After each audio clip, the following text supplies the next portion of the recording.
जी अस्सलाम वालेकुम। ये माता ने बच्चे दिए हैं जिनमें 1 2 3 4 5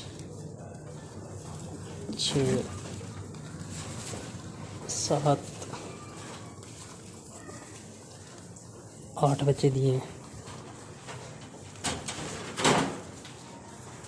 ये भी नेस्टिंग बना रही है।